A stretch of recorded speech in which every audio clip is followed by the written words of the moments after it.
Ama 저도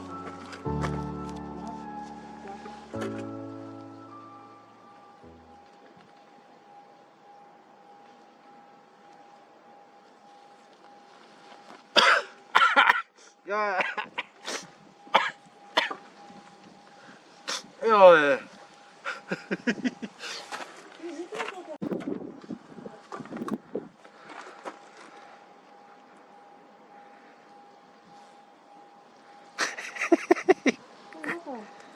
웃더더더.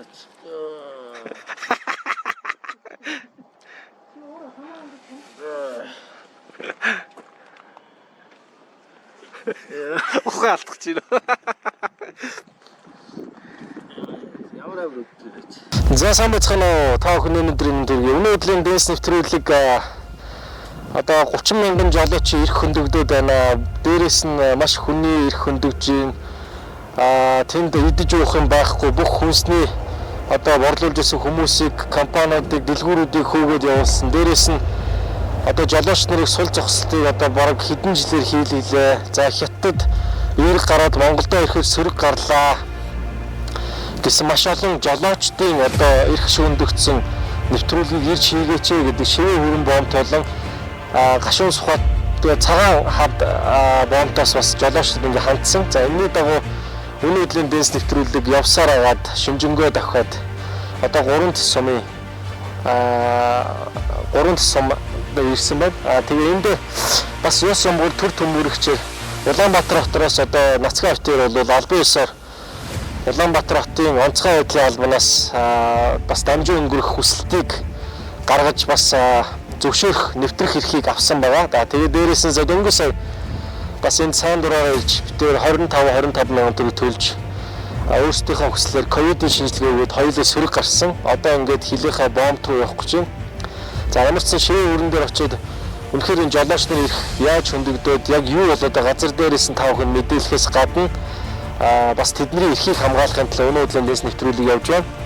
За дээр нь цагаан ад руу уулын очих сэтгэлтэй үнэхээр явъя гэсэн боловч за тэр цагаан аданд байгаа үйлдвэрчний үйллийн дарга гэж саарлаа гэж залуу бас миний эсрэг өөрөө намайг лоерчин хүнээс явна гэж хэлчихэд мөнгө аваад алуу болдог гэсэн ийм мэдээллийг өөрөө цацсан. Тэр өөрөө тэр олон хүнийг хариуцж байгаа учраас би тэрнтэй тэрсэлхийг хүссэнгүй. Тийм учраас тэр хүнд нь тэр цагаан адыг нь орхиод миний би шивээ хүрний одоо жолооч нарын итгэл маш ихээр байгаа учраас тэр шивээ хүрэн дээр очиж бодит нэвтрүүлгийг хийгээд явна. Мэдээж шивээ хүрэн цагаан хоорондоо ер нь адилхан боломжтой яг нөхцөл байдал адилхан байгаа учраас шивээ хүрэн дээр хийгдсэн нэвтрүүлгийг цагаан адыг бас адилхан хийж байгаа гэж бас хүмүүс ойлгох бах.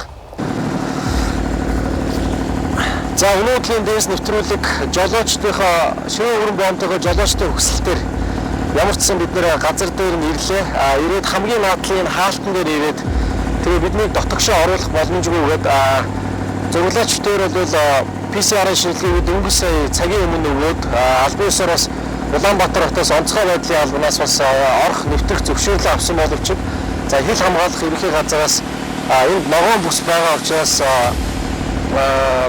байгаа учраас 14 хоног ийш орохыг хүссэн 10 хүмүүсээс 14 хоног тусгаарлах ийм журам гарсан. Тэгэхээр хэрвээ дотогшоо нэвтрэх хүсэх юм бол одоо та 14 хоног тусгаарлагдж байгаа дотогшоо орно гэсэн ийм хариу хэлсэн учраас бид нэр бас энэ хил хамгаалахын одоо аль багш нартайгаа ярилцаад бас бие биенээ ойлголцох монгол хүмүүс гэдэг үүднээс бас сайхан ярилцаад ойлголцоод за биднийг одоо маргааш өнөөдрийн дэс нэвтрүүлгийн зурглаачтай маань одоо битүүрийн машинтай гаднаас лацтаад гадагшаа буухгүйгээр ямар ч хүнтэй харилцахгүйгээр дотор яг ямар үйл явдал явж байгаа 701 машин буюу 700 гаруй жолооч тэнд одоо хэрхэн яаж машиндаа хэдэн сараар амьдарч байгаа дүр зургийг одоо машин дотроос зурлал хийгээд авч болно гэдэг зөвшөөрлийг бас өглөө бид нар хоорондоо ярилцаад за дээрээс нь 5-аас илүү хүн уулзуулах боломжгүйсээс 5 хүнийг одоо яг энэ хаалтны наан цаана одоо би бол тэр хүмүүсээ огт ойртохгүйгээр за хил хамгаалах юм одоо микрофоны маань зөөж өгөөд ингээд тэр 5 жолооч маань яг бодит амьдралыг газар дээрээсээ яг өөрсдөө сэтгэлээр өөрийнхөө яг байгаа байдлаар ил тодоор ярихаар ингээд тохиролцоод бид нэр иймэрхүү байдлаар одоо нэвтрүүлэг хийж одоо ард түмэндээ яг үнэн бодит шивээ хүрэн боомтдоор үнэн бодит байдал яг ямар хөө байгаа ямар хүнд нөхцөл байгаа хүний их зөрчилж юм үгүй за хятадын эрэг гараад байгаа асуудал энэ Монголд сөрөг гараад байгаа асуудал энэ төхөөрөмжний асуудал за төхөөрөмжийн дараагч тэр юм төрний үнэтэй гэж байна.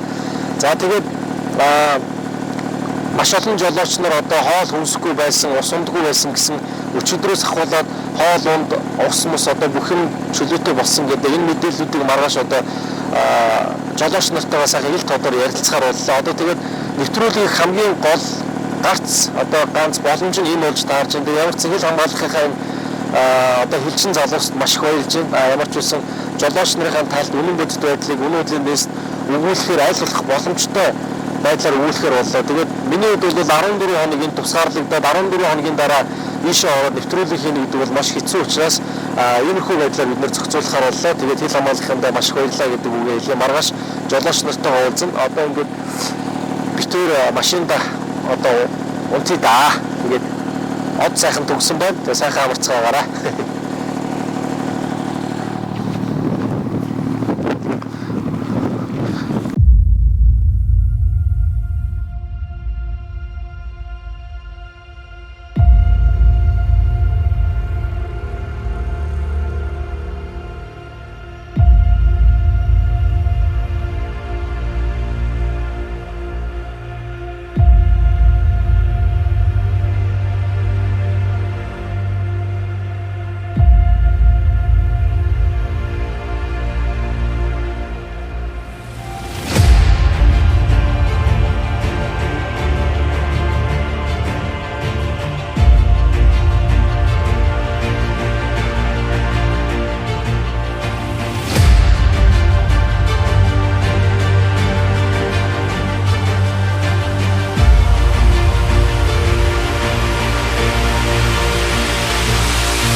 За хөрх ингээ жолооч нар маань битээрт одоо өглөөрт цаанаас хоол унд аваад ирсэн. Тэгээ ингээ алсын зайнаас харьцаал байж ин да бид нар. Одоо нөгөө хилийнх нь ирээд битээрийг аваад оруулах дагаад явах хэвээр. хөөрхий ингээ хоол аваад ирж. Баярлаа жолооч нартаа. Монгол хүний сэтгэл сайхан даа ингээд.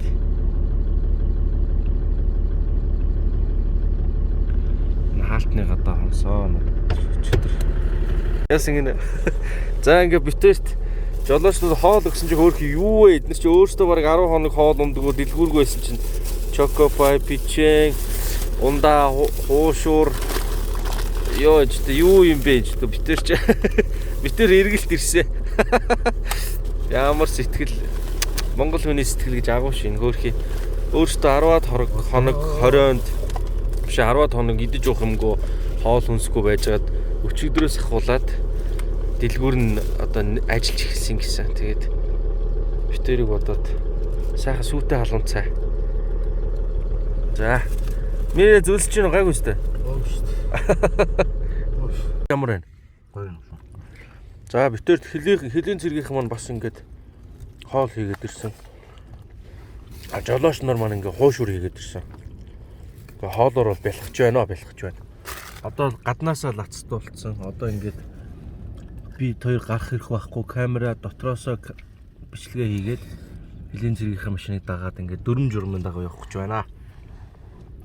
За ингээ бид нарыг гаднаас лацтаад оруулахаар хэдийнхэн маань ирлээ. Ингээ битэр машиндаа сайхан лацтуулахаар сууж байна.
Амар цайг огцруулъя.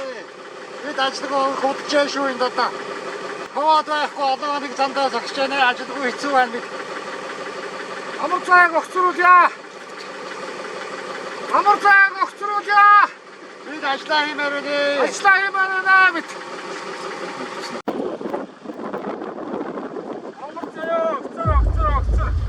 Амар заяа огцор.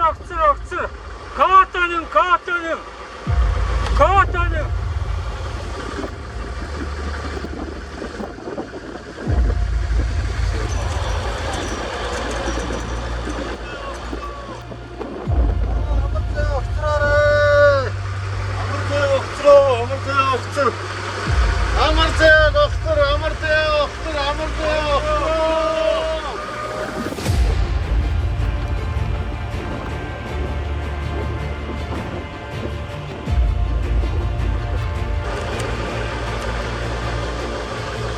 Сайн байна. За, хэлхүүгээ сайхан чанга тод дуугаар хэлж. Амар цайг огцтой шаардаж байна. Хятад задаас арга зүйгийг эсэргүүцэж байна. Хаттай хий болгомоо байна. Тэр удаа энд ажиллаж байна. Одоо энэ дээрээ 11 сараас хойш 8, 9 сар, 10 сар болж байна одоо. 10 сард хэдэн удаа хил гарсан? 10 сард одоо нийтдээ 53 удаа хилээр нэвтэрсэн байна. Сүүлийн 7 сараас хойш ерөөсөө яжд явахгүй байгаа. 8 сар 7 сар 4 ирээсээс 8 сар 2 ирээстэй орж байгаа юм. 8 сар яагаад гэсэн хэрэг энэ амар заяа сайд ирээд амар заяа нэг хүн ирээд тэгээд энэ урд уулзалт хийснээс хойш ерөөсөө ийм болохоос тэгээд гаднаас нөгөө жолоос нэмж буцнаас болоод татад хүчтэй байсан уу яг юунаас тэнийг сайн мэдэхгүй байгаа. Тийм байна. Ямар ч одоо хил гараагүй хэр удаж байна? Хил гараагүй хамгийн сүүлд 8 сарын 5-нд хил гарсан. Тэрнээс огт гараагүй. Гараагүй. Ойчтой ингэ байж байгаа тийм. 8 сарын 5, 8 сарын 2-оос ихээр нэг 14 хоногт ороод машина хүнээр оруулаад тэгээд тэрнээс хойш ороогүй 8 сарын 28-нд атсан одоо ингэж атсан. Одоо ингэ ганцаараа машинаар явж байгаа юу? Тийм манай нөхөрийн тайнад нөхдөг хамт явдаг. А хувийн машин уу? Үгүй. Албаныхоо. Компани машин. За. За. Ажил ингэ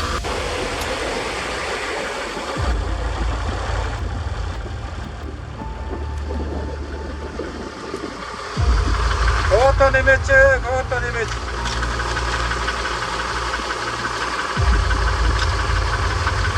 Амар заяа огцор. Амар заяа огцрооч кого-то нэм хардгууны битгий жолоочдын битгий ингэж хөлд нь хүргэлтэй.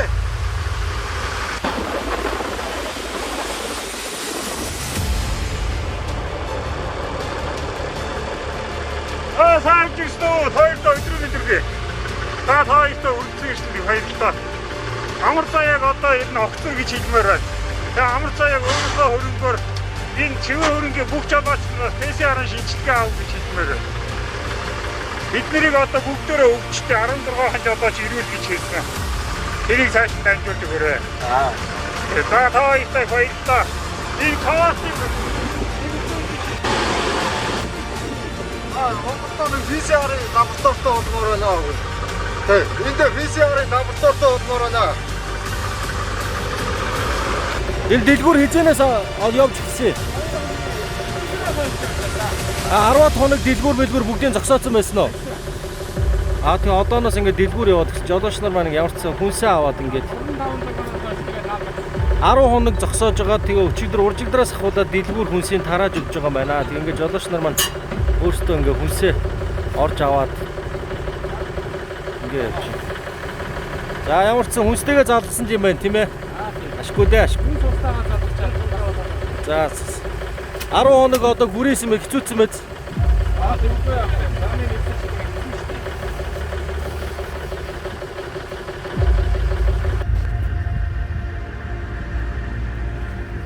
сайн бацхан энэ тренинг хүргээ та бүхэндээ ихэнд удаа хэлсэн. Би одоо ковид цагаа ирээд байгаа. Ажиллагаа дээр ажиллаа хийж байгаа хүн байгаа. Би орцоо юм шүү. Аваад одоо ажиллаа хиймээр байна.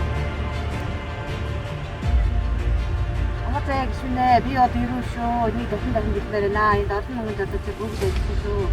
Зөвхөн эрэгтэй баялаг өмч гэдээс одоо хаа байхгүй. Бид чи уусаас ямар ч хүн дуугаа орж ирэхээр ажилласан. Одоосын жолооч. Одоосаас байлигтай салмиж байгаа шүү. Тэрний ялгааг гаргаж өгөө. Ойлгохгүй шүү. Ус төр нь болохоор эрэгтэй болоод. Төр нь болохоор эрэгтэй болоод. Эрэгтэн төлөвлөгөө тавьсан ийм нэг гэдэг. Тэр ялгааг ойлгохгүй шүү. Хуулийн сахам зэрэг ойлгохгүй.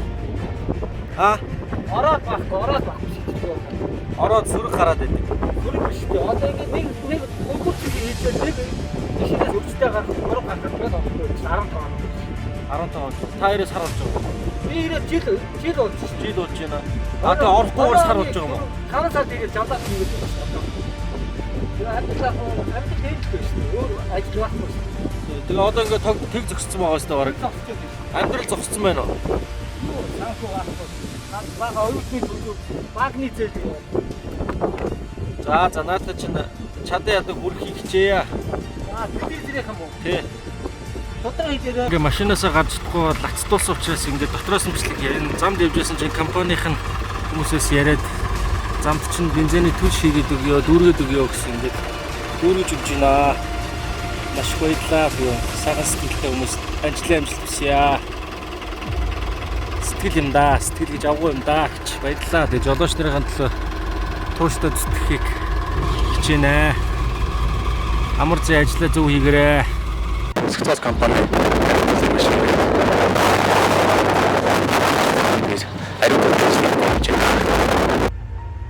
Хоёр компани 50 машин бүгд кабинд байгаа.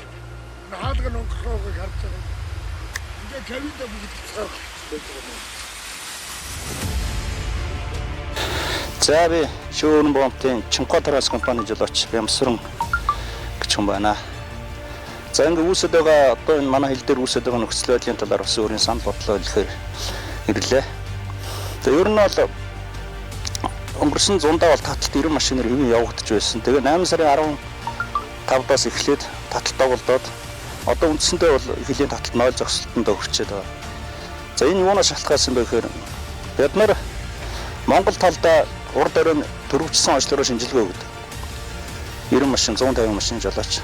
Тэгээд маргааш өглөө Хятадын талд очиод PCR-ын шинжилгээ өгдөг. За ингээд PCR-ын шинжилгээ өгсөн дараа тэр жолоочноос нэг л хүний шинжилгээ эерэг гарахад 150 ч юм уу 90 ч юм уу бүгдийг 14 хоног Хятадын талд орохгүйгээр блоклж байгаа.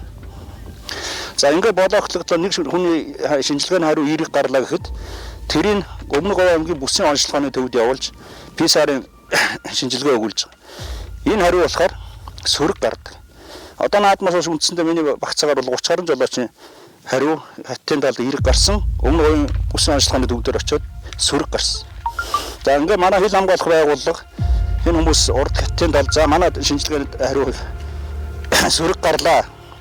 Гэт ингээд энийг бол харж үзээч гээд ингээд санал хүсэлтэд давхар Хятадын тал манайх өөрийнхөө улсын шинжилгээний хариуг дагнаа. Танай шинжилгээний хариуг бол бид нар тооцохгүй гэл. Яагаад бүхэл бүтэн зэрэгцэн оршиж байгаа хоёр улсын хийлгаал тийм үү? Яагаад нэгэн талынхаа шинжилгээний хариуг баримталж явах хэрэгтэй? Манай тал тэгвэл яагаад манай тал гэсэн өөрийнхөө шинжилгээний хариуг баримтлана гэж манайх яагаад өөрийнхөө шинжилгээг хамгаалж болдгоо? Ийм нөхцөл байдал бас яваад. За тэгээд Хятадын тал Оршоо 100 хил нэвтэрж явах үед бол Хятадын штамп даруулаад цаашаа нэвтрэхэд жолооч нар хоёр талын салхины шил нэг урууч буулгах хэрэггүй. Дээд салхивчаа онгойлох хэрэггүй. Ковролтой, масктай ингээ машин дотор яваад очоод тээврийн компани дээр очоод нүүрсэн буулгаад буцаад Хятадын хил дээрээ халуун үздэг хэмждэг газар нь ирээд машинаасаа буухад ковролынхаа ханцуус эксэрхээс сархахад ус гоожж байгаа. Ханцуунаас нь тийм үү? Тэр 107 сард 39 гараас 42 гараас ч хүрсэн. Энэ нөхцөлд бид нарыг тэгж тээвэр хийлгэсэн. Ямар ч контакт үүсэхгүй бас тэрэн дээр бид нар салхины шилж онгойлохгүй тэгэхэд тэгж байгаа. Тэгээд ийм нөхцөлд тээвэр хийлгэж байгаа. Тэр үед 2-3 он кавинд ухаалж унс Хятадд ороод тэр зуны тэр аймаар бөхч мал 42 гараас үрж байгаа тэр нөхцөлд шүү дээ. Тэгээд ийм нөхцөл тээвэр хийж байгаа ямар ч контакт үүсэхгүй байгаа энэ хүмүүсийг яагаад нэг хүний хариу эерэг гарахад тэрийг 150-аар нь 90-ээр нь бүгдийг болгочихлоо. Энэ талаар одоо яг энэ ажлыг хийх ёстой хүн нь засгийн газрын бүрэн эрх төлөөлөгчийн орлогч Амар Зай гэдэг. Тэр хүн энэ ажлыг хийсэн хийгээгүй. Ямар ч юм хийгээгүй. Тэр хоёр улсын хариунд шинжилгээний хариу зөрөөд байгаа дээр энэ хүн хэлсэн хийгээгүй. Энэ нэг жолооч эерэг гарсны тохиолдлын тусгаарлаад бус жолоочоор нь тээвэр хийлгийе гэдэг санал тавьсан хэвтэн даа. Тэр мэддэхгүй. Тэгсэн мөртлөө өөр хэвлэлийн байгууллага телевиз дуудаад цагаатан дараа очсон. Миний ажил сайн явж байгаа. Би ажлыг сайжруулж байгаа. Улсын экспорт явж байгаа гэдэг. Улсын экспорт Чивүүрэн бонтоор одоо хагасаар зогссон байгаа. Нам зогссон байгаа. За тэгсэн мөртлөө Чивүүрэн бонтын 1000 гаруй жолоочийг 16 жолооч нь ирвэл бусд нь бүгд халдвартай гэсэн мэдээлэл. Бидний ар гэр өргөт 1000 жолооч ар гэрээс яаж ийн? Та нар ч айхтар аймаар тийм уучны олон дотор байгаа юм уу? Хүүхд ярьж тийм ээ. Тийм амар халдвартай та нар таныг нуугаад ингээ машин дотор хөвтөөд байгаа юм уу? Би ч дийлэх юм уу? Ирээч. Энэ олон жолооч ааргыг тийм байдалд оруулж шít. Бүхэл бүтэн Монгол улсын засгийн газрыг төлөөлж байгаа бүрэн эрх төлөөлөгчид ийм албан тушаалын ийм хариуцлагагүй мэдээлэл хийж болдго юм уу? Энэ дээр 1000 гаруй жолооч ааргээс уучлахгүй гэх шаардж байна.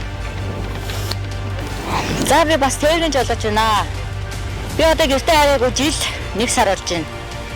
За одоо энэ бидний ажил жид явж байхад энэ Амар Заяа гэж одоо энэ төлөөлөгч ирээд бидний ажил одоо ийм зогсон байдалд орлоо. Одоо энэ PCR-ын шинжилгээ авдаг төхөөрөмжийн Хятадаас гаргаж ирээд бидний эндээ шинжилгээгээ өгөөд Тэгээд Монголдо өгөөд Хятадд өгөөд ингээ ажиллаа үргэлжлүүлээд явмаар байна. Тэр квотыг асуулмаар байна. За тэр шинжилгээний PCR шинжилгээ одоо манай Монголын шинжилгээтэй зөрөөд байгаа энэ асуудлыг одоо шийдэж өгөөч. Энэ тэр шинжилгээний лабораторийг аваад ирэх юм бол бидний ажилд ямар ч хүндрэл учрахгүй. За ийм юм хэлэх байна да. Энхтэй огт Баярбат гэж хүн байна. Фоянд энэ ч юм уу Фүүц 92 гален дугаартай тээврийн жолооч байна. За би асуудлыг эхнээс нэгээр нь багцлж хэлхийг хичээе.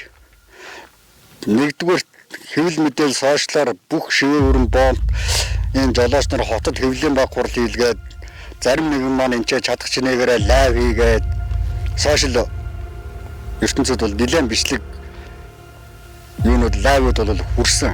Гэтэл тэрийг манай хэвлэл мэдээллийн байгууллагууд авч цааш нь дамжуулахдаа дутууд улмыг өөрсдийн ойлгож буруугаас болоод мэдээллийн асар их зөрүү гарч байна. Яг бодит байдал энэ ч яг шивээ өрн бомб төр юу болоод байгаа юм бэ гэдгийг бол чадах чинээгээр илэрхийлсэн нөхдөд бас төвч нөхдөд бид нар би бол бас хувийн зүгээс ч гэсэн талархал дэвшүүлээ. За гэтэл тэр бичлэгийг маань ингээд одоо хотод хэвлэлийн баг хурал хийлгсэн жолооч нарын бичлэг цацагдахдаа хэвлэл мэдээллийн хэрэгслээр цацагдахдаа гашуун сухат гээд доорх текстүүд нь андуурагдаад ингээ хольж утгасан мэдээлэл болоо явчихж байна. За яг энэ ч тэгээ чухам юу болоод байгаа юм бэ гэдгийг би эхнээс нь дистракт өгүүлэхийг хичээе. За энэ хятад талаас бол татаа авалтыг сайжруулах зорилгоор машинд нь камер тавина. Камерыг таанасыг хөдөлгөөнийг машинаасаа буу сууж гэнэ үү? Энэ бүгдийг чинь хянаад урагшаа оруулах юмаа гэдэг камер 6 сараас яригдаад 7 сараас тавигдаж эхэлсэн. Одоо хүртэл энэ хил дээр явж байгаа машинууд бүрэн гүйцэд тавигдаж дуусаагүй байгаа л да. Зарим нь бол машин дотор бол кабинет болсон. Тэр камер нь яадаг юм бэхээр жолоочийг хянах болон дээр камертай, дуу ярэ станцтай, араада станцтай тийм камерууд машин болгонд суурилсан байгаа. За тэгээ бүх юм тэнцэнээс эхэлсэн. Удалгүй тэгээ дараахан чанаас нь сая 8 сараас хятадын вичатуудаар удирдлагын орооны багийн хурлын тэмдэглэл буюу протокол гэсэн тийм материалууд цацагж эхэлсэн. За тэрэн дээр юу гэсэн үг өгүүлбэр байсан бэ гэсэн чинь энэ үлдэгтээ албан ёсоор хаанч Монголд алдаж тэр альж компанид албан ёсоор хүргэгдсэн мэдээлэл биш л дээ. Зүгээр хурлын протокол гэсэн нэг зүйл вичатаар цацагдаж явснаас эхлэлтэй. Тэрэн дээрээс үүдээд энэ хятад жолооч нар явах гэж байна гэж хардалт үүссэн. За тэр хардалтын тэгэл цааш нь бодоод яг нь эргүүний хувьд хардах эрхийнхээ өрөөнд ингээд бодоод үзэх юм бол магадaltaй болоод ирсэн. Дараахнаас нь ямар үйл ажиллагаа энэ чинь явагдаж эхэлсэн бэ гэсэн чинь хэлийн дадал зүгээр байжгаад урагшаа гарсан жолооч нар шинжилгээний хариу зөрүүтэй гарч эхэлсэн Монгол талынхтайгаа. Тэгээд Монгол талаас нь шаардлага тавиад яагаад ингэж байгаа юм бэ гэсэн чинь манайх танай талын хариунд PCR-ын шинжилгээний хариунд итгэхгүй гэсэн. Зөвхөн өөрөختөө итгэнэ гэсэн. За ингээд нөгөө нэг хэдэн жолооч нар маань бидний хэлдгээр бол одоо өстой туг дахин ихчээр ингээд энд явж байгаа жолооч нар бүгд тойргороо 2-оос 3 удаа урагшаа орох хэрэггүй кодлогцсон. За тэгээ энэ бүгдээс ингээд дүгнж үзээд харах юм бол хятад жолооч оруулж ирэх магадaltaй байна. Оруулж ирэх гэж байгаа юм байна гэдэг ингээд сошиалар мэдээлэл цацагдаад эхэлсэн чинь хятад талд бүр вичатуудаар нь 10,000 оноор цалинжуулнаа, хятад жолооч авнаа, А2, Б2 зөвшөөрөлтэй жолооны үнэмлэх зөвшөөрөлтэй байх ёстой гэсэн тийм зарууд яваад эхэлсэн хятадын вичатуудаар нь. Тэгээд ковотыг 250 болгоод ирсэн. Энэ үгдээс нь ингээ хараад байхад бол ерөөсөө бүх юм бид нар ч мэдэхгүй, манай энэ зарим удирдлагч мэдэхгүй байж тал бүр дээгүүрээ тохиролцсон хайтаа тэр хурлын протокол гэсэн тэмдэглэлийн дотор 1-р заалтан дээр 600 заалтаа заалтын 1-р дээр нь юу гэж үцгэсэн бэ гэвэл хоёр улсын засгийн газар урьдчилсан байдлаар зөвшөлтсөлд хүрсэн гэсэн үг өгүүлбэр байсан. За дээрээс нь тэр 4-р заалтан дээр нь болохоор Монгол талын жолооч нарын 4-р улирлын нийгмийн даатгал амжиргааны мөнгийг өгөх талаар тохиролцох тухай заалт орсон байсан. Энэ бүгдээс ярьж энэ яриа анх үүссэн юм аа. За би нэг хэллээ. За 3-дугаарт нь тэгээд за үнэхээр хятад талтайгаа энэ засгийн газрын мөрөн эрхэ төлөөлөгч Амар Заяа хятад талтайгаа тийм яриа хэлцэл Монгол улсын засгийн газраа төлөөлөд хийж байгаа юм бол би тэгтээ тэр хүний хийсэн ажлыг огт нураах гайгүй л дээ. Манай хэл бол өөрийн гэсэн онцлогтой хэл. Нийт тээврийн 90 орчим 90 гаруй хувийн задгаа тээврийн хэрэгсэл явдаг. Тэр 100 ил цагаан хадан дээр яваад байгаа шиг тийм контейнер тээврийн машинууд бол маш цөөхөн байдаг.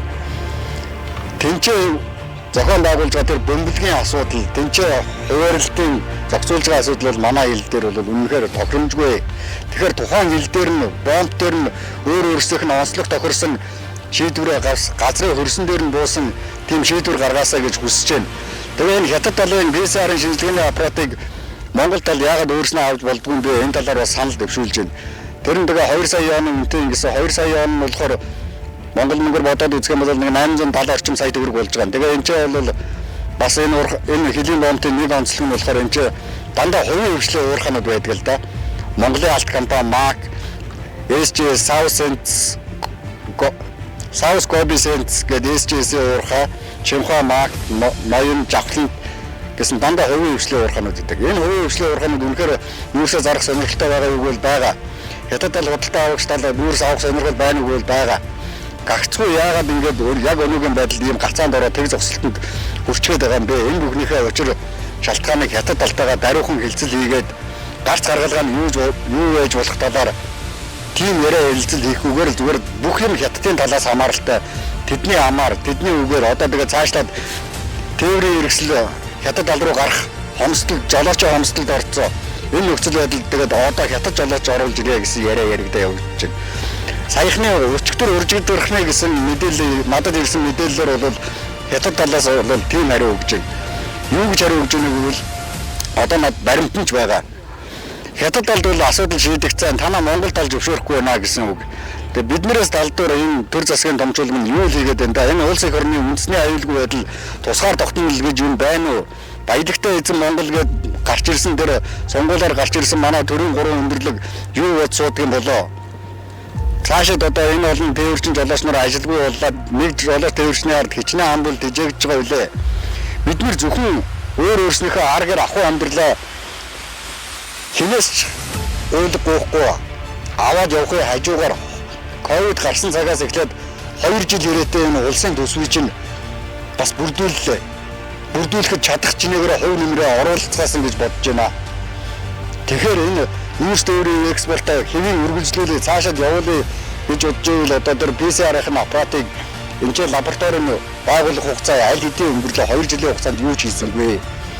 Одоо тэгэл хятад талынхаа аманд унчхаас сууж байна. Монгол талын PCR-ыг хүлээн зөвшөөрөхгүй гэдэг юм бол тэр хятад талын PCR-ыг авах лабораторийг авах тэр мөнгө хөрөнгийг нь яаралтай шийдээд тэр байтугай мөнгө улсын төсөв татвараар оруулсан байх гэж бид бүхэн бол бас бодож байгаа. Энэ асуудлыг хурдан төр засгийн өндөрлгүүд, улсын хурлын гишүүд, нутаг орноосоо сонгогдсон өмнө хувь амнаас сонгогдсон улсын хурлын гишүүн Батэрдэн тойрогтой ирж ажиллаж байгаа гэсэн газар дээр ирээд ямар боломжтой арга хувилбар байна. Тэр талаас нь тээвэрчид биднийхээ бас үг хэл дуу хоолойг сонсоод хамтарсан зөвшөлтөд хүрээсэй гэж хүсэж байна. За баярлалаа анхаарал тавьсанд. За би бас дахиад нэг хэдэн зүйл нэмж хэлье. За яг өнөөдрийн нөхцөл байдлаар бол одоо ингээд 8 сараас ахуулаад одоо сар гаруй хугацаа өнгөрлөө. Энэ хооронд нэг ч ороогүй жолооч нар байна. Тэгээ энэ хооронд жолооч татаа авалт хийгээд татаа авалтаар хурж ирээд бас нэг ажилтайгаа залгачих гээд ирсэн жолооч нар яг нэг нүүрс тээвэрлэх урагшаа орох хооронд нэг компаниудаас зарласан бонус урамшуул явагдаж байгаа. Тэр нь өдрийн 200 он компани болгон бас янз бүр тэгээ пүүн дээр нь бэлнээр өгдөг нэг мөнгө төгрөг олгож байгаа л да. А гэтэл тэр тухайн үүнийх нь үнэлгээнийх нь хувьд бол яг компани болгон бас янз бүр байгаа. А гэтэл одоо энэ нөхцөл байдал яагаад ингээд нэг гэр орноосоо бас өчнөө үр зээл тавиал тэгэл наашаа бас ажилдаа зориод ирээл тусгаарлалтанд байгаал тусгаарлалтын мөнгө төгрөг хоол унд гээд бүх юмаа шавхцсан улсууд одоо карманда нэг цаасгүй 50 сахаа дэвж байгаад маш хүндрэлтэй байдал үүсэж байна. Хоол хүнсээ авах, худалдаа авахаас ихсүүлээд тэгээд зарим компаниуд бол одоо бүр 7 сарынхаа цалин 8 сарынхаа цалинч олгоогүй тийм нөхцөл байдал хүнд байгаа. Тэгэхээр тэд нэр хаанаасаа мөнгө төгрөг олж, хаанаасаа хоол ундаа залгуулж байх юм бэ. Тэгээд нөгөө гэрт нь хариулахгүй харих хэцүү болсон, ажлаа ажлын явахгүй зогссон. Энэ нөхцөл байдлуудаас болоод жолооч нар бол маш их сэтгэл санаа болоод эдийн засгийн хохирол маш их амсаж байгаа. Энийг бас дамжуулж хэлээрэй гэж манай компани зарим нөхдүүд маань хэлсэн байгаа. Энийг бас хэлэх гэсэн юм аа. Тэр 2 сар гарны хугацаанд цалингаа өгөөгүй тусгаарлалтнаас гараад за нэг энэ ирээсийг оруулж мөнгөтэйгөө залгачиндаа гэсэн байдлаар үнэхээр татах тамхины ч мөнгөгүй болсон жолооч нар энд маш олон байна шүү. Бидний нэмж хэлье. За сайн байна. Өөрийгөө эхлээд танилцуулчих. Би iFronter компани нэмээгийн 059-ийн жолооч Наран Гэрэл гэдэг хүн байна. За бас энэ ковидын үеэрлийн модлон 5 сар бүрэл ажилласан. Тэрнээс хойш гэртээ нэг сарал гэртээ харсан. Тэр сая энэ 7 сарын 31-нд энд ирээд карантинлагдаад буцаад ажилдаа ингээд гараад одоогоор урагшаа нэгч гараагүй зогсож байна. 14 хоногор кодлчдаг биднүүсийг. Тэгэл машиндаа одоо ингээд карантинлагдаад байж байна. Дээрээс нь энд сая нэг хэсэг уусчгүй, ундаачгүй биднүүс хүнсчгүй 14 хоног зогслоо. Энэ амар заяа даргын энэ гаргасан шийдвэрээ буцаагаач энэ олон 6-700 жолоочийг ажилгүй болгож байгаа энэ шийдвэрээ буцаагаач гэж хүсэж байна. Тэгээ энэ амар заяа даргыг л би энэ гаргасан шийдвэрээ буцааж аваасаа л гэж хүсэж байна. Энэ олон жолооч нарыг энэ олон хүмүүсийг хоолойнд булааж ийм шийдвэр гаргасан ямар учиртай юм бэ?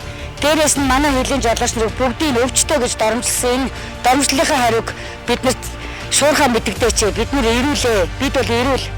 Бид нар хятадлаа ороод PCR шинжилгээ өгөөд ирүүл гарсан. Тэрнийхээ хариуг биднэрт өгөөсэй л гэж хүсэж байна да. За тэгээд энэ хэвийн явж исэн тээврийг ер нь бол манай хэл дунджаар 1000 гаруй жолооч ерөнхийдөө юу зарим нь амраад явхад зарим нь ажиллаар 1000 гаруй жолооч эргэлжээд байгаа шүү. Тэгээд хэвийн явж исэн тээврийг 750 нэг уурхагаас 150 750 гэж нэг шийдвэр гаргаад тэгээ хэд хоногийн дараа харахад нэг уурхагаас 50 машин гээд 250 машин одоо энэ уурхаа урхадаар нь ачаатаа тусгаарлаа гэсэн. Тэр тусгаарлаж байгаа нөхцөл байдал хэцүү. Зарим бүр уурхаа нүүрсний түүрэн дотор хүртэл нэг машин дотор ингээд хүмүүс тусгаарлагдсан байж. Тэгээ энийг одоо яаралтай шийдэхгүй бол энэ цаашдаа жолооч нар ингэж байж тэсэхгүй.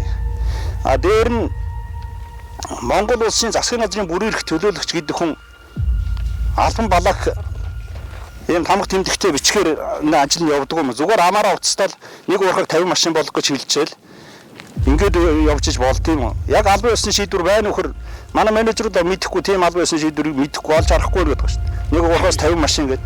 Тэгээд уурхаа нь болохоор тэр 50 машинаа мэдэж шийддэг юм болгож.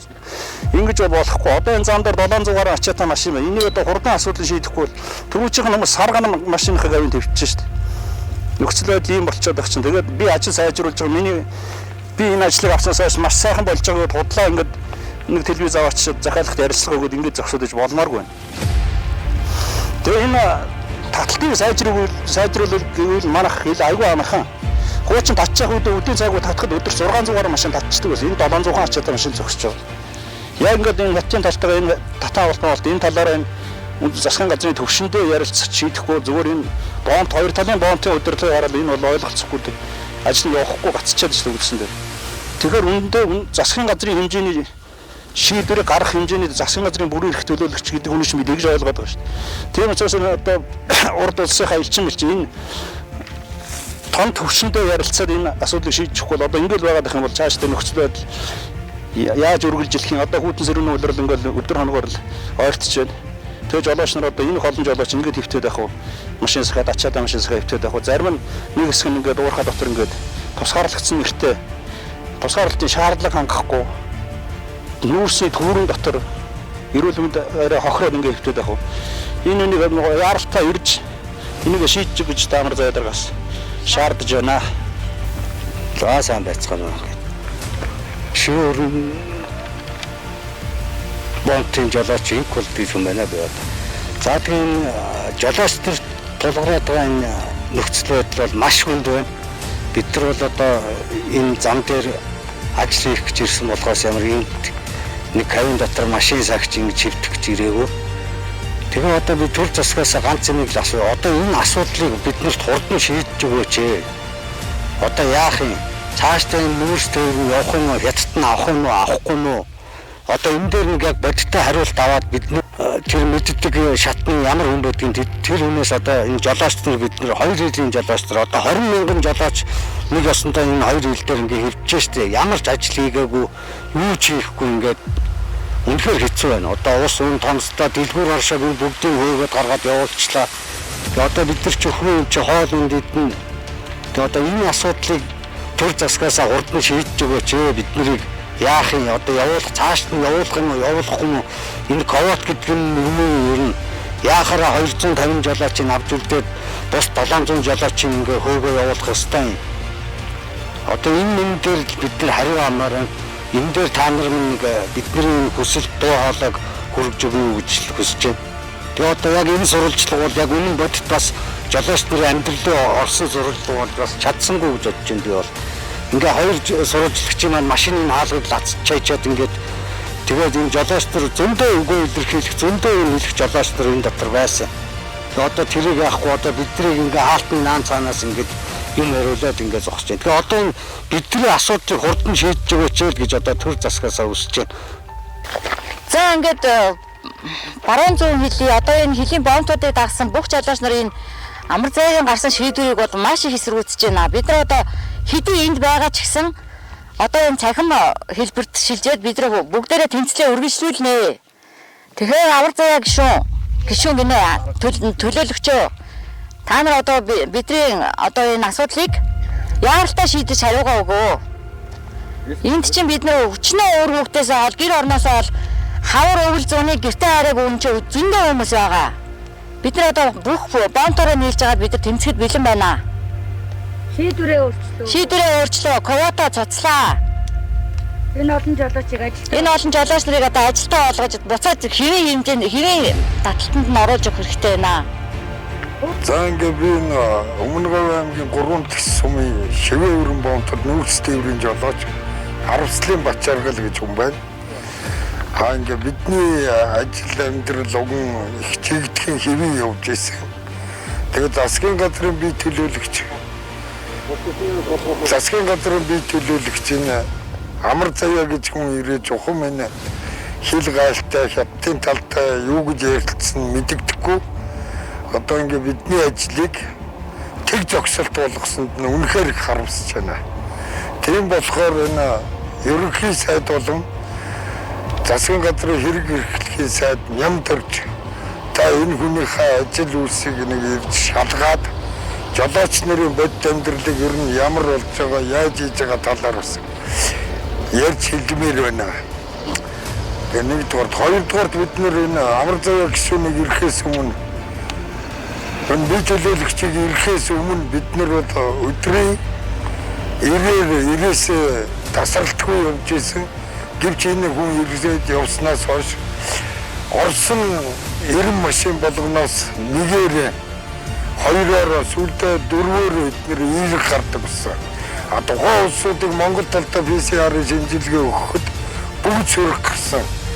Хамгийн анх эерэг гарсан хүн одоо энэ гэртээ харьцсан. Хараад эндээс явахдаа PCR гэсэн сөрөг гарсан. Хараад бас гэр бүлийнхэндээ өвчин зовлон наачгүй гэж бодоод хотод 3 удаа өгсөн, 3-нд нь сөрөг гарсан. Энэ мэтлэнгээр зөвхөн миний хардж байгаа эргүүний хардах юунаас бол энэ хүн бол ерөөсөө хятад талд ямар нэгэн мөнгө төгрөг өгсөн юм уу? Нэг бол хятад жолооч нарыг оруулж ирэх үндслээр Монгол жолоочийг ингэж залхаан зэвэрлүүлэх ажил хийгээд байгаа юм уу?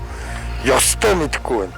Өчигдөр тэр лайв дээр бол ерөөсөө тэр амар заяа гишүүний лайв дээр 16 хүн ирэл ус нь одоо бүгд ковид одоо өвчтөе ухаан юм ярьж байна. Энэ бол ерөөсөө ямар ч үндэслэлгүй. Эндхийн манай энэ Шивээ өрн бомтын ногоон бүсийн шуурхай штаб хэлийн цэргийн ажил энэ Өмнөговь аймгийн эрүүл мэндийн салбарыг ерөөсөө ямар ч ажил хийгээгүй мэтээр үзүүлээд энэ явдлыг нь үндсэндээ бол өстой ариун юм уу гэж хэлэхээр л байна.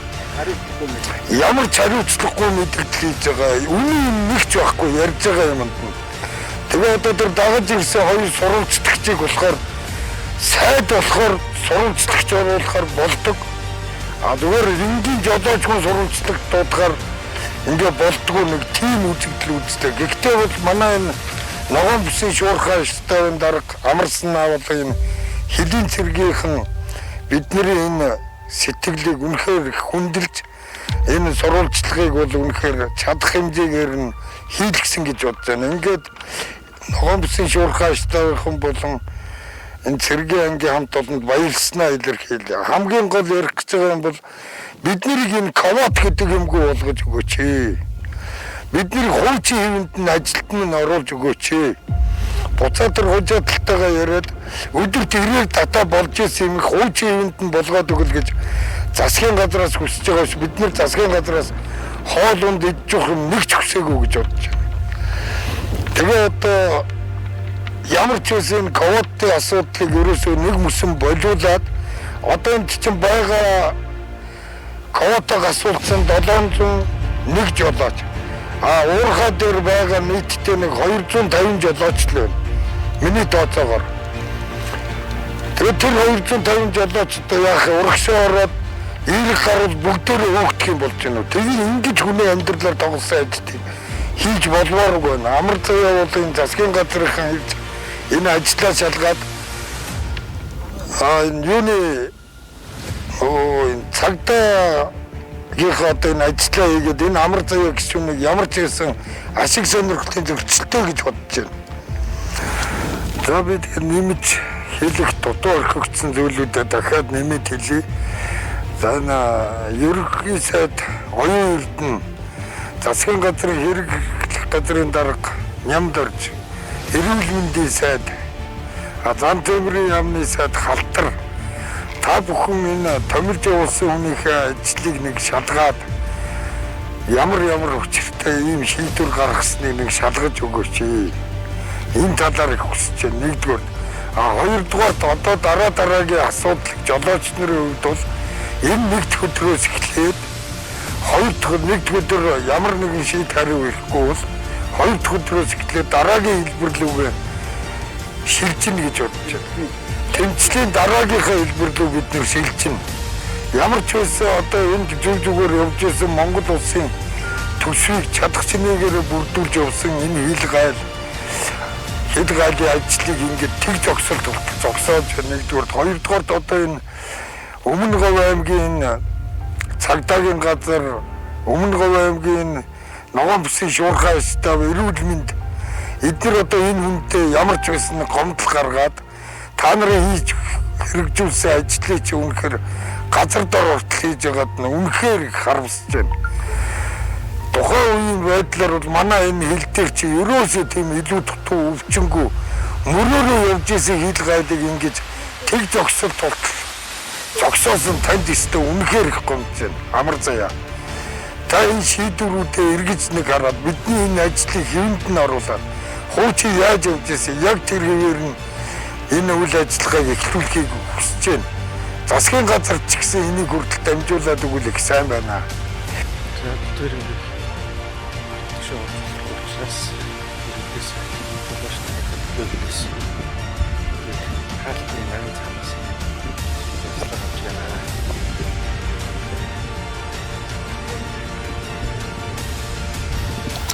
За өнөөдрийн дэс нэвтрүүлэг шээ өрн бомтын одоо жолооч нарын амьдралыг яг бодитоор нь сурвалжлаад дотгошоо хэлийн хамгаалтад ороод машиныхаа гаднаас лацдуулаад хэлийн хамгаалтад ороод тойрж яваад жолооч нарын эсэргүүцлийг бичээд гараад ирлээ. Тэгээ хамгийн гол нь анхаар ногоон бүс та нэвтрэх зөвшөөрөл авна гэсэн энэ хаягны дор би яагаад зориуд дээр зогссон. Яагаад зогссон гэхээр засгийн газрын бие төлөөлөгч гэж амар заяа гэж хүн ирээд энд жолооч нар бол огт мэдээгүй байна. Тэгээ ямар ч ирээд явчаад тэр цагаан гашуун сухат уу цагаан одон дээр очиод бас сурвалжлагчдад яриа өгсөн юм байна. Тэгсэн чинь шээ өрн бомтод байгаа 1000 гаруй одоо жолооч нараас 16 хүн ирвэл бус нь бүгдээ ковидтэй гэсэн яриаг өгсөн байна. Энэ бол хүний эрхэнд маш томоор зөрчиж халдж байгаа хэрэг. Гэтэл энэ дотор ногоон бүс болсон байна. Ногоон бүс гэсэн үднээс одоо зурглаач битэрийн одоо нөгөө албан ёсны зөвшөөрлийг дээрээс нь ковидын шинжилгээ өгсөн юмыг харчаад 14 хоног заавал тусгаарлаад ийшээ орно гэсэн одоо хүслийн дагуу хилийнхэнтэйгээ ярилцсан зөвшөөрлөө. За хилийн захирагчтай бас ярилцаад хилийнхэн маань ямар ч үсэн дотгошоо нэвтрэхийг зөвшөөрөөд бид нар орд нэвтрүүлэг хийсэн.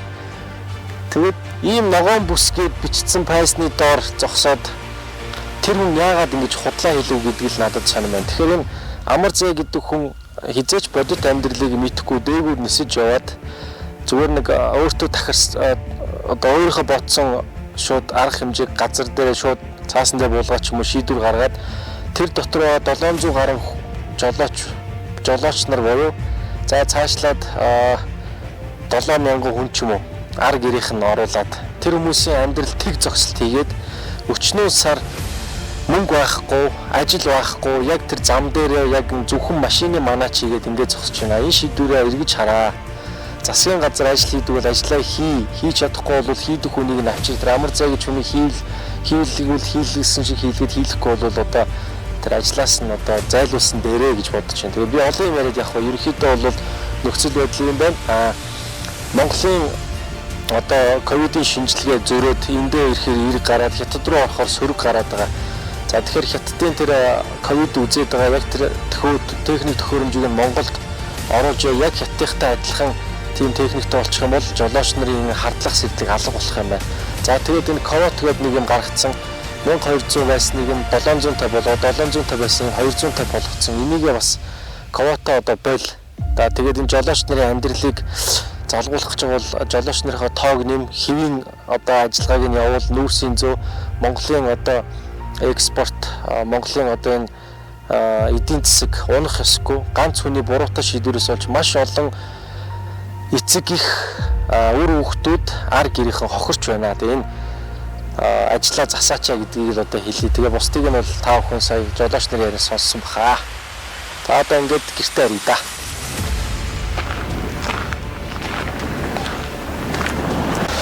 За бид замд явжсэн чинь хүмүүс маань ингээд замд таараад үйлчлэгээний талаар бас яриа өгмөр байна. Бидний суурьшлийн бүсээс хуураад бас ингээд худлаа яриад биднийг гаргасан. Одоо бид нар ингээд үйлчлэгээ явуулах ажилгүй болсон ингээд хэсэг яг бизнес эрхлэгч хүмүүс маань энэ дээрээ зогссон байна. Та ямар бизнес эрхлэгч? Би энэ морин зав дээр засвар үйлчлэгээ явуулдаг. Засвар үйлчлэгээ. Тэгээд 3 дахь жилдээ явж байна. Тэгээд энэ дээрээс үйл ажиллагаа явуулснаас хойш одоо 3-4 жил болсноор хойш аж ахуй нэгж болон одоо өргөжж байгаа. Тэгээд засвар үйлчлэгээ явуулдаг. Хоор цайвас хийдэг засвар үйлчлэгээ явуулдаг. Энэ экспортын жолооч нартай бид нар тиймэрхүү үйлчлэгээ явуулдаг байсан. За танах Манайх болохоор тоогооч. тоогооч. Тий. Хичнээн ажиллаж байсан. Манайх би ер нь ганцаараа л идэг 25 жолоочд. 25 жолооч ганцаараа хоол игээд үйлчлэсэн юм. За та. За би одоо 2012 оноос хойш л үйл ажиллагаа цааны газар ажиллаж байгаа. Хичнээн ажилладаг. Дөрөв хүн ажилладаг. Дөрөв ажлын байрг болсон байна. Дөрөв хүн ажиллаж. За та. За би 2010 оноос хойш энэ хэлээр ингээд амьдралаа залгуулаа явж байгаа. Сүүлийн ковидын 2 жилд бол хоол цааны газар ажиллуулаа явж байгаа ганцаараа. Өдөртөө нэг 30 хэдэн хоол хийгээд тэгээ ундаа ус аваад ингээд очроо хажуугаар жижиг хэрэгтэй ингээд яваад өөрийнхөө амьдралыг залгуулаа явдаг байсан чинь нэг өдөр одоо та нар ариутгал хийнэ.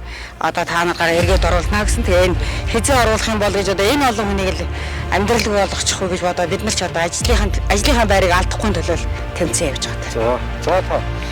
Сайн. Би морин дөрвөл хөтлийн бүлгээр халуусны үйл ажиллагаа махны худалдаа эрхэлдэг юм байна. 3 жил ажилладаг. Сая халуус гэсэн чинь одоо тэнд бол халуус маш их хэрэгтэй. Яг тэгэхээр сая бас жолооч нар ярьсан л та. Эмэгтэй хүмүүс нь тэгээд нөгөө хаалт малтаа тавьж кабинда нэг хальт хулт галтуурдаа тусанд орчин нөгөө чатгаараа нөгөө ус мусаар бий явуулж байгаа шүү дээ. Ирчүүд нь болохоор гадаа гараад нэг толгоо угаа цээж угаад ингээд Болтгүй одоо энэ дундуур хүндх угааж чадахгүй шүү дээ. Ер нь бол. Тэгээд халуус гэдэг бол хүний ариун цэвэр хамгийн хэрэгтэй. Одоо энэ дотор чинь ногоон бүс гэдэг. Тэгээд энэ халдвар хамгааллын дэглэм чинь хүн ариун цэвэр өөр ариун цэврээс хичээж одоо энэ биелэх ёстой асуудал. Тэгээд халуус бол энэ одоо чухал хамгийн том сэдв юм байлээ. Тэгээд та бол одоо хэдүүл ажилладаг гэсэн. Би одоо 3 жил ажилладаг байсан байгаа. Энэ юм байхгүй юу? Ковид-19 одоо тав дахь эхлснээс хойш яг манай одоо тэгээ экспортын төвийн жолооч нар санал тавиад би хандсан байхгүй юу? Одоо та одоо нэг яагаач халуусны үйл ажиллагаа явуулж өгөөч гэдэг. Энэ 3 цагийн татварын хамгийн гадар энэ гал хэлийн зөв үеийналтад хандаж бас нэг өдөр хөөрхөн тийм бослог тэмцэл хэмжээний юм болж жолооч нар санал тавьж ирсэн байхгүй юу? Тэгээ би хичнээн халуус хийдэгсэн. Тэнд одоо 2 халуус ажиллаж байна. 2 халуус. Нэг таних байсан. Нэг нь миний. За тэгээд юу та хэд маань одоо хэлий гэсэн бодол санаагаа нэг сайхан нэг нь сайхан яриад өгөх үү. За та ингэ болж байгаа өөрөө ярьчих. За энэ өмнө төр засгийн шийдвэр тогтвортой болоод бас зөв шийдвэр гаргаач. Төлөөлж байгаа хүнээ бас зөв хүнээр явуулаач. Одоо бид нарт ард иргэдтэйгээ уулзаж учирч ярьж хөөрхгүйгээр ийм шийдвэр гаргаснаас бол бид бүгд үнэхээр бухимдалтай байна. Бид бүгдээрээ бол 3 төсөө иргэд. Юуны өмнө одоо хэдийн цэрэг онцгой байдал, сумын засаг дарга бид нар түлээх мэдл хүрхгүй. Одоо цаасаа одоо үүрэг даалгавар тавьчаас бид нар бол энэ түн тэднийг юм бол буруутгах юм биш ээ. Зөв шийдвэр гаргаач. Ард иргэдээ дэмжээч. Бид нар одоо ажилгүй залахгүй байна гэж зогт юмар ярьчаад тэгээ ажил хийж байгаа хүмүүс их ажлын байраар нь гэж халаад авахар бид нар юу хийж амьдрах юм бэ? Ер нь бол төр засгийн шийдвэрийг дахиж эргэж харж мэн дээр өөрчилж энэ экспортын төлөө улс орныхоо ирээдүйн хөгжлийн төлөө бид нар бол одоо тууштай зүтгэж байгаа гэж нүүр бардам ажилладаг. Бид нар бол хүч хөдөлмөр бол зүгээр ширээний ард сууж байгаад яадаггүй. Бид нар хүнд хүчээр одоо хөдөлмөрийг эрхэлдэг байгаа. Ингэж улс орноо өөдөн татахын төлөө сэтгэл зүрэг нэгтэй байхад хятадын төрийн бодлого бол ил шүү дээ. Ажилчдаа ажлын байраар хангай гэдэг үгнээс хоёр улстай хэлцээргээд хятад жолооч нараа оруулъя гэсэн ийм санал тавьж явахад амар зай гişүн бол баг тэнийг гэсэн юм шүү. Монгол жолооч нар тэгвэл бид нар халчих гэсэн юм уу? Одоо иймэрхүү утгаар хүчнийг саримдуулж иймэрхүү байдалтай байж болохгүй. За ингээд төр засгийнхаа удирдлагт дамжуулж хэлэх нэг үг байна. Одоо ингээд норон цагийн сүүжлийн бүсгдэг газар маань ингээд цаашаа оршин тогтнох юм уу? Аль эсвэл ингээд дахиж одоо ингээд энэ үйл ажиллагаа явуулах болж байгаа юм уу? Энэ талаар мэдээлэл өгөхгүй одоо бид нар техник юм гинэ, ингэх юм гинэ гэсэн одоо цоо үгэнд одоо итгээд ингээд байгаад байх уу? Одоо энд одоо хөрөнгө мөнгөнд дараад өчнөө одоо хамаатан төрөл хадан найз нөхдөс одоо мөнгөнд тусламж зээл банк санхүүгийн байгууллагаас асар өндөр хүүтэй зээл мэлээд одоо өчнөө одоо ингээд бүтэн байгуулалт хийсэн улсууд байна л да одоо энд. Одоо мөрөнгөгийн сүүлийн бүстэй амьдарч байгаа 100 гаруй айлрах бол бүгд л тийм байна. Тэгэхээр одоо энэ ингээд шаашаа ингээд үргэлжлээд ажил ингээд яваад байх юм уу? Аль эсвэл мөрөнгөгийн сүүлийн бүсгдэг юм одоо ингээд устж алга болох гэж байгаа юм уу? Энэ нэг одоо нэг тодорхой одоо ингээд төдөлсгийн хөл мэдээллийн байгууллагаар байд юм уу? Одоо сошиал ертөнцийн фэйсбүүкээр гэдэг юм ямар нэгэн байдлаар одоо ингээд зөв захтай мэдээлэл өгөхгүй одоо бид нарт одоо ямар ч мэдээлэл байхгүй бол одоо ингээд одоо бухимдлын шиг юм одоо ингээд нэг бас жаахан одоо ингээд нэг хадгалт үүсээд одоо ингээд байхгүй болчихж байгаа юм шиг одоо хүмүүсийн тунд одоо юм сэтгэл төрөөд байгаа байхгүй юу? Үүнийг л одоо эрхэм удирдлагууд маань нэг хэлж өгч туслаач гэж хүсэх байна. За яг төлөвлөгөө. За бид нар дээр бас дөнгөж сайхан пүрэс хортой суурьшлын бүсэд өссөн жолооч нарын ар гэрийнхэн бас ирээд ингээ байж байна. Тэгээд хамгийн гол нь одоо энэ ийм бицгээ хөрхөн охин тэгээд энэ эхнэр нь нөхөр нь тэнд одоо яг нөгөө машиндаа яг ажил байхгүй цаашаа хил нэвтэрч чадахгүй маш хүнд байдалтай ингээд бүтэн 2-3 сар болсон. Тэгээд эхнэр нь хамгийн гол нь одоо хаашаа явахаа мэдэхгүй. Тэгээд одоо бас хүнд байдалтай байна гэдэг яриаггүй яа гэдэг зүйлээс учраас ингээд эхнэртэй уулзах гэж байна. За сайн байна. За танаа одоо хэдэн сар болж байна энд? Манай одоо 3-4 жил болж штэ. 3-4 жил болж байна. Тэгээд ерхэд одоо нэг аваа гайгүй босоо явах юм ах гэсэн арай болдгоо. Тэгээд аруу тал юм гिचээ. Тэгээд аруу тал над хийж байгаа ч юм уу ч юм уу боо мэд. Одоо ямар ч гэсэн тэгэл эндээс нь хөөгдцөө. Бид нэр сумын дээр түр атцсан. Тэгээд зам нийтгүй. Тоор бол сошиал бүсэд цуг байсан юм нөхөртөө. Тэгээд сая хөөгдөд 10 он жин үү? Тий, одоо 10 он жин. За тэгээд машиндаа амжаа дараад нэг айл гэр олж арайч юм олж байгаа юм уу? Хүн амтан байхгүй юм чинь. Танай хүн амтан байхгүй мэдхгүй. Нэг хэсэг ээлжил болоо тэгээд ингэж хөөгдөх гэжтэй арайчтай гэр ороо минь тоошхон дөрөөд болохоор чинь тэгээд хэцүү байна. Гэр чинь тоошхон юм уу? Одоо гэр чинь дээ эзгүй. Эзгүй чажтай гэр оромдоо гүтээ гэртээ хорогдоод байж байгаа гэж байна. Хаа ямар ирсэн? Үүрээс нөхрөө дагаад ирээд бас нэг амьдралаас олж эдэн дэвштэй очие гэдэг. Гэрээ авчраад тэгээд. Гэрээ авчиж өрөөд бас нэг хоол мол хийгээд юм эрхэлжсэн юм уу? Зүгээр л ийш тийш гардаггүй. Тэгээд нөхөртөө хамтал байж хоол амжилт хийж явж тэгээд амраад манай нэг чийсэн гэдэг болчихсон. Одоо 3 хүүхэдтэй. 3 хүүхэдтэй. Аймагтлаа. Тэгээд 3 хүүхдтэйгээ ингээ хөөцөж байж байгаа юм уу? Тэгээ очих газар байхгүй. Таних айл байхгүй. Тэгээд одоо тэр айл чи Одоо энэ айлыг арайч юм олж ангуудаа түрээсэлж байгаа. Тэгээ хожид нь бас нөгөө хүмүүс нөө болохоор бас хэцүүлээд юм. Тэгээ сарын өдөр түрээслэх үү? 100. Тий. Сарын 100 мянгаар түрээслэх юм. Одоо тэр нөхчин тийш хил гарч чадахгүй мөнгө байхгүй. Харин тий одоо тэгээд хоног өдөр яаж өнгөрөх үг л бодоод одоо яаралтай явах юм л гэж бодож шít. Гэртээ очиж байж ивэл зүгээр юм уу л гэж бодоод шít. Тэгээ аль болохоор хурдан дээр суурьшлагын бүсрээ оруулаад өгөөч гэж хэлсэн. Хурдан оруулаад өгөөч гэж гуйгаал ирж байгаа юм л да. Тий. Чид настай. 7 сар гарант. 7 сар гарантай юм уу? Охин. Тэ над чиг одоо ядарсан хүмүүс адилхан бас нөхрөгөө уулээс харсан хүмүүс байна. Тэгээд бидрийг одоо хурдан татаад авчих боломж байхгүй багтаа гэж бодож штэ. Тэнд ер нь яг өөртөө ч адилхан юм хэцүү байдалд орсон хичнээн юм байна. Бага. Одоо хэд хэдэн хүмүүс зөндөө л байна уу? За.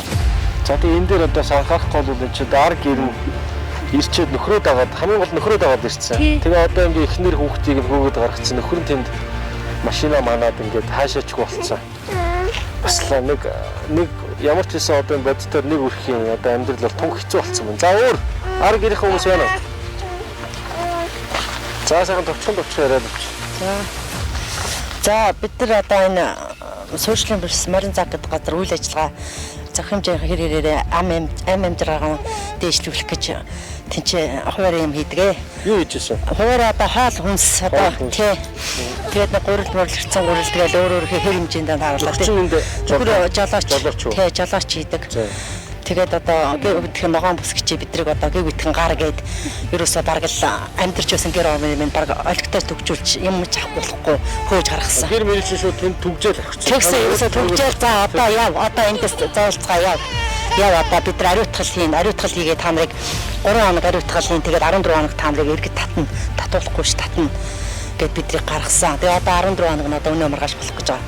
Тэгээ бид нар үнэхээр хүнд байдалд хэцүү байна. 14 хоног нь болоогүй ш. Далайг одоо нэг 2 хоногийн дараа. 2 хоногийн дараа буцаад оргийд одоо энэ чинь хил болсон болчих юм шүү. Үгүй одоо ахаад энэ чинь сумч нэг хөл хорой 14 хөл хорой тавина гэдэг шүү дээ. Маргааш дахиад. Тийм маргааш одоо нэг гарч чадах болчих юм шүү. Бид нар тэгэхээр гарч чадах юм болчих шүү дээ. Тэгээ бид нар одоо бас ганц хоногийн өмнө ч гэсэн бас нэг цаг хугацаа гიშгэлээд тэр чинь ямар ч юм бол сонин захирамжууд их гараад байгаа юм шүү. Тийм тэгээ одоо хинэн дур мэдэн ингээд бидрийг одоо болж дараа болж исэн бидрийг ингээд одоо ингээ гар таанар бид нар одоо борц ирэхээрээ л өөрснөөр хөдөлгөөн цаашаа ороогүй тэрийг хэр удаж байна? Одоо 2 сар 3 сар болж шүү дээ машин дотроо л байгаад байгаа одоо. Тий, тэгэл нэг шинжилгээ өгдөг хаттын талд ээр гарчдаг Монголын талд болохоор зөв зүгээр байдаг. За тэгээд тэр нэг эхний удаад 90-д 150-д чаад болохгүй болоод 90-д татаад бүр сүулдэ одоо тэр 90-д машинаас нэг гарлаа 2 гарлаа бүгдээрээ котлол болчдөг. Тэгэл эцэст баахан зүгээрээс нь жолооч хохирол ганц хоёр нь тийм гарчлаа гэл. Тэгэл одоо ард нь нэг хэсэг хүмүүс амжираагаа залгуулах гэж авгаа хүүхдүүд нь жоохон хүүхд мөгтэй дагуулсан энэ тентхийн тэгэл улсуудын дээр амар хэцүү байдалтай байгаа байхгүй юу. За сайн байцгаана уу. Бид нарыг хөндлөн хол газраас ирсэн танд бас баяр хүргэе. За би бол энэ жолоочийн ар гэр одоо энд ирээд 12 дахь жилдээ амьдарч байна. За ингээд энэ хугацаанд яг энд одоо олон жил байсан учраас аюул их тогтцсон байшин соёлоо илэрхийлээд тэгээд бол том төрний жолооч хийж байгаа сүлдээ одоо биеийн байдлаас болоод одоо бол зүгээр компани хүнс төгөлтэй ажил хийжсэн. Өөрөө том жолооч байсан. Тий, том төрний жолооч байсан тий. Өөрөөсөө 4 жил гараа хийсэн. Энэ жил энэ хилдээ корона гарлаа гэхээр хүнс төгөлт хийж байгаа болоод нэг сар явлаа. Тий. Анх 8-9 онд 100 хил дээр анх эмэгтэй хүн том жолоо тэргийг барьдгийг анх эхэлж жолооч хийж эхэлжсэн ингээд олон жил ажилласан. Тэгээ одоо энэ байдлыг харахад бол одоо бид нар ч яг ингээд байлахад гинт нэг өдөр ирээд бид нар одоо хөөгдөд тогтцсон юм шиг хөөгдөд гарсан. Тэгээ одоо буцаад одоо орох магадлал байна уугүй юу? Одоо энэ хоорондоо энэ хийж байгаа үйл ажиллагаа нэрсээ зохицолтойг нэг нэрээд нэг юм хэлдэг үнэн бодол нь мэддэхгүй. Тушаал гарлаа л гэдэг одоо гинтгэл одоо яаж хийж байгаа юм чи мэддэхгүй ингээ хөөгдөө гарцаа одоо орон гэртээ орж чадахгүй миний хувьд бол одоо энд нэг машинда тэгээ хажуудаа нэг таньдаг айлын бараад бол одоо тэгээл 3 тусам дээр байж штэ. Тэгээ одоо ингээ буцаад явъя би одоо хоол хазар одоо ганцаар явах хэвчээ одоо ингээд энд нөхөр өдөр маань бас л энэ ажилдаа энэ бол олон тээвэрт үйлдэл байж байгаа. Одоо тэгээ бид нарын одоо энэ хамгийн гол нь хүндийн үзэх шалтгаан нь одоо бид нар бол цаг хугацаанд нь одоо орон нутгаас явуулж байгаа энэ PCR-ын шинжилгээ, жижиг шинжилгээнүүдийг бол бүгд нь цаг тухайд нь өгчээсэн. Бид нараас бол өвчин зарлан гарсан юм байхгүй. Манай үйлчлэгээний байгууллагын гүнхнүүдээс. Гэвтэл одоо биднээс алдсан юм шиг бидний гэр орноос маань хөөж гаргаж чад. Тэгээ одоо нэг сумын дарга нэг энэ юу онцгой байдлын даргатай нь очихоор за эхний удаагийнх нь нэг наашны мэдээ өгсөн. Өнөөдрийн хувьд уулзахад бол ямар ч наашны мэдээ байхгүй. Одоо буцаад хийж байгаа. Одоо мэдхгүй одоо энэ дээр би одоо ингэсэн эхлээд бол яг би чинь бас өөр ингээд юм хийж байгаа учраас за ямар мэдлэлтэй ямар хуулийн дагуу ямар цаг хугацаатай яаж гаргах гэж байгаа юм бэ л гэсэн. За энэ бол дээрээс гарсан тушаалаа, онцгой байдлаас гаргасан тушаал бид нар хэрэгжүүлэх.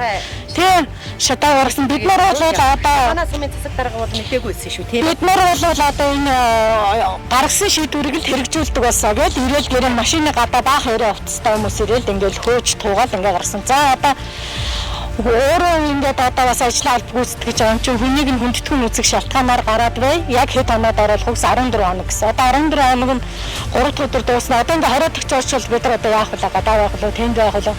За бидний байх асуудлыг хариуцдаг юм аа гэхэд одоо энэ ганцхан гаргаж байгаа шийдвэр нь одоо маш яг хэлсэн ярьсандаа яс баймаар байна.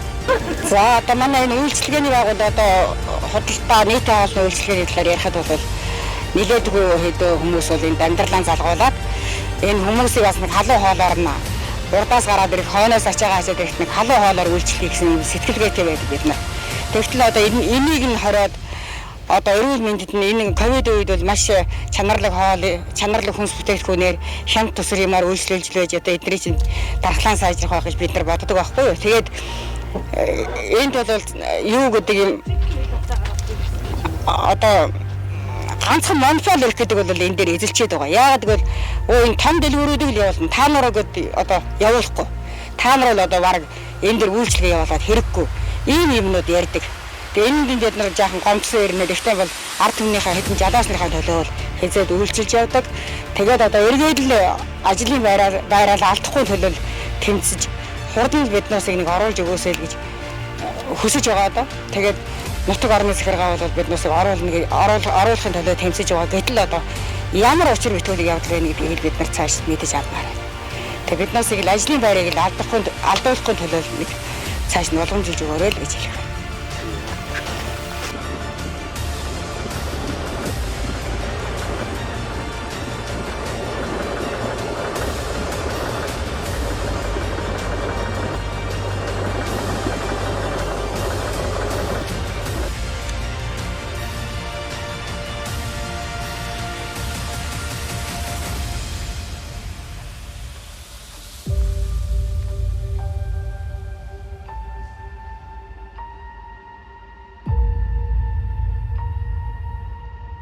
Шивүү өрн бомтод үүсэж байгаа нөхцөл байдлыг газар дээр нь одоо сурвалж ирсэн үнэн худлын эдийн засгийн нэвтрүүлгийн хамт олонд бас баярлалаа.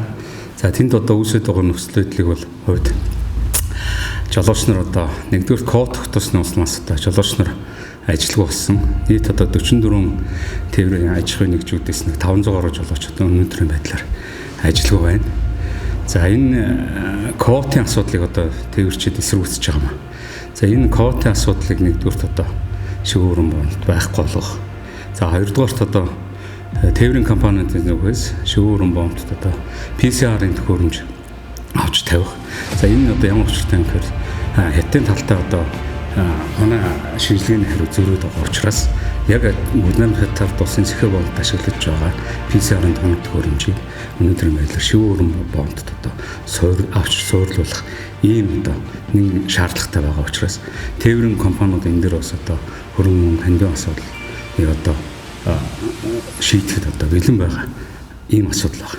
За хоёрдугаарт нь одоо тэнд байгаа ногоон бүстэйгээ 500 гаруй жолоочийг одоо PCR-ын шинжилгээнд хамруулж ажилд нь оруулж одоо эрүүлжүүлэх.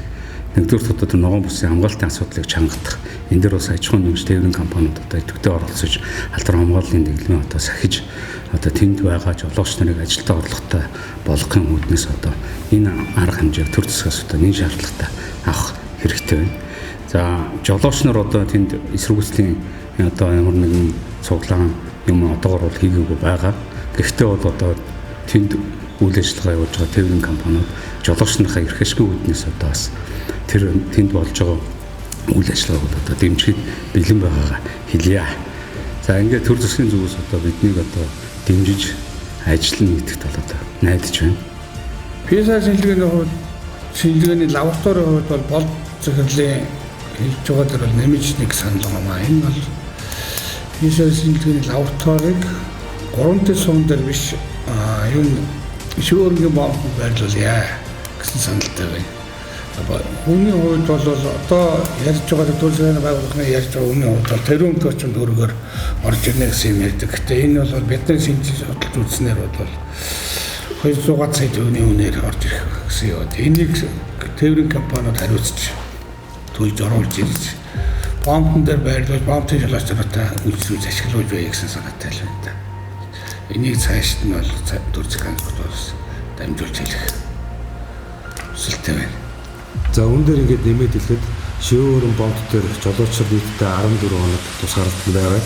Дараа нь болохоор уурхай дээр 14 хоног, нийт 28 хоногийн хугацаанд залхаан цэглүүлэлт маягтай одоо ингээд 20 цэрийн дэглэм тогтоогоод ингээд байж байгаа нь болохоор энэ хүний эрхийг бол маш их зөрчиж байгаа гэж бид нэр хувьд ойлгож байгаа.